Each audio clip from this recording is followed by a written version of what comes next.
Arkansas' Sam Pittman will be next on the call. The Hogs will host Alabama A&M on Saturday at 3:15 Central on SEC Network. And Coach, while we wait on any questions, if you could please take a moment to comment on your team as you prepare for the season opener on Saturday.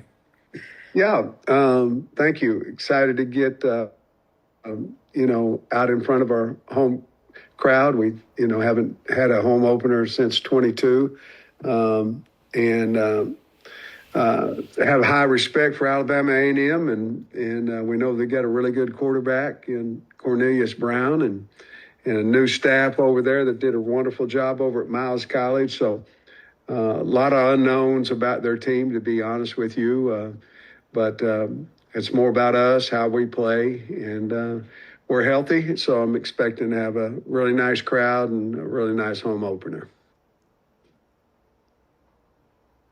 Okay, we'll begin with Tom Murphy of the Arkansas Democrat-Gazette. Good morning, Sam. The last we talked to Travis Williams, he was deciding between Stephen Dix and maybe a safety to wear the green dot. Have you guys gotten closer to making that decision yet? Well, we've been switching them throughout fall camp, and so we'll have one of them. We'll have them on somebody there, but it doesn't really matter how we do it. We have our signals and our availability to get the call into our defense. So we've been going back and forth of who to use. If you're an Arkansas fan and you're about to watch the product Saturday, there's so many new guys on offense that Taylor's going to be getting the ball to. I'm wondering maybe what fans should expect from some new playmakers out of the offense this year. Well, I like our speed on the outside, with Jaylen Brown and Omega Blake, and I like those guys. Obviously, C.J. Brown's had a good camp, Monte Harrison. So those are two that we know about. But Jaylen and Omega Blake really are new would be new for our fans.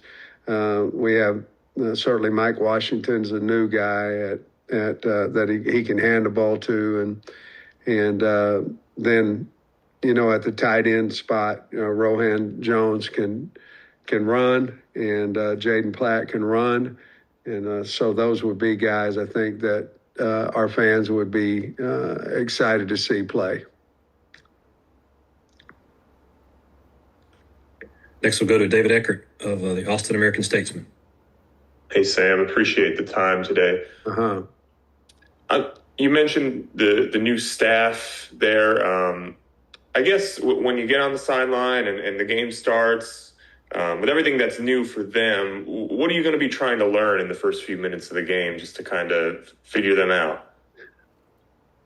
Well, we've obviously seen film on Miles College, and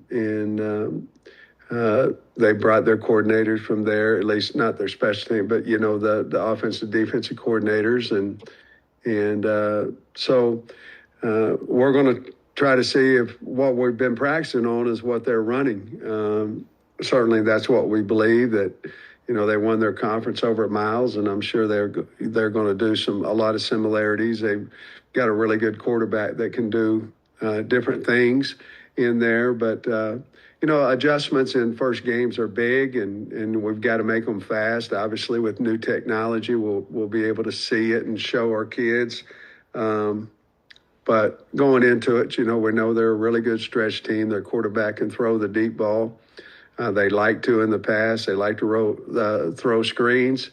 And so we've got to stop that offense. Defensively, they give us a whole new point of problems with, they're a total team. They will go zero on you. They've got a little bit of a different blitz with a corner Willie fire that we've been working on. So there's a lot of different things that go into the game prepared for, and then if there's something that shows up that we haven't prepared for, it'll be like any game. Maybe a few more items this week than normal, but any game. Good coaches are those that don't wait till halftime to make adjustments. They make it as soon as you get off the offensive, defensive, get with your coaches. So we just got to be fast on making adjustments. Appreciate it, Sam. Good luck this week. Thank you. Next, we'll go to Joseph Van Zimmerman of Mizzou on SI. Hi, Sam. Appreciate the time. Just wondering, dating back to your time at Mizzou in 2000 and then going to Kansas the next year, just what memories you have as far as what the Mizzou-Kansas rivalry means to both of those fan bases? Well, the first memory, I didn't come out too good on either end of it. You know, when I was at Missouri, we got beat by Kansas. When I was at Kansas, we got beat by Missouri. So those were, not fond memories. But I do remember the great rivalry there. I think it's going to be a really exciting game for both teams. There's hatred in there, and that's what makes college football really interesting and exciting, and I bet that'll be a heck of a opportunity for both teams and be a lot of fun for the fans. Thanks, Coach. Next, we'll go to Trey Biddy of hogsports.com. Hey, Coach, on the press guide, the game notes, it lists Bobby Petrino and Morgan Turner in the booth, and then you and 8 other coaches on the field. Is that how you guys have decided to do it? Because I know Petrino was on the field last season. That's how we're going to start. That's how we've done our scrimmages. Bobby actually approached me and felt like he could see the field better, be a better offensive coordinator up there. Obviously, in your first year, you don't quite know your quarterback as well as you do after you've worked with him. I felt like Bobby wanted to be there with him a year ago. However, I think he felt like he could do a better job upstairs with Morgan. So that's what we've been working on in our scrimmages, and that's what we're going to do. Yes. Yeah, I know he has said in the past that he liked down on the field. Is that something that's changed maybe with the quarterback earpiece or something like that? And also, I don't think we ever got your comments on SEC going to the 9-game schedule officially. I was hoping to get your thoughts on that. Yeah, the earpiece certainly does make it easier, more convenient. Obviously, Bobby can talk to him up till, the seconds before it shuts off. So that certainly does make a difference. I believe made it easier for a coach to go upstairs.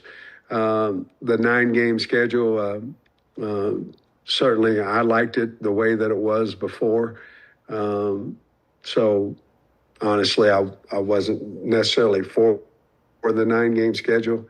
I don't think many of our coaches were, but it just brings another loss to our conference. Half of them brings 8 losses to the conference, and but I understand money talks. I think it'll be great for the fans. So there's good on both. There's good and bad on both sides, depending on how you're looking at it. But certainly we're keeping our Power 4 conference game as well. And so I liked it like it was. We haven't won the last 2 national championships, but we won a whole bunch of them the way that it was before. And so I liked it the way it was before. Coach, we'll finish you up with Andrew Hutchison of the Best of Arkansas Sports. Hey, Sam, on Monday you mentioned that you believe Story would be able to return to practice. I mean, how has he looked in practice, and do you anticipate him being limited at all on Saturday?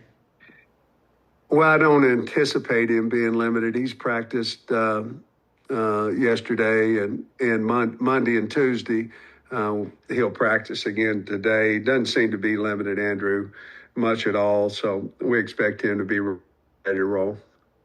I think you mentioned also Raylan Sharp had been back at practice last week. I mean, same kind of similar question. Has he been limited at all, or how does he look? Not at all. He's healthy. He's ready to go. So He's looked good the last 2 days and a little bit last week as well when he came back. So he doesn't seem to be having any more problems with that foot. Thanks, Coach. Coach, thank you for your time today. All right, thank y'all.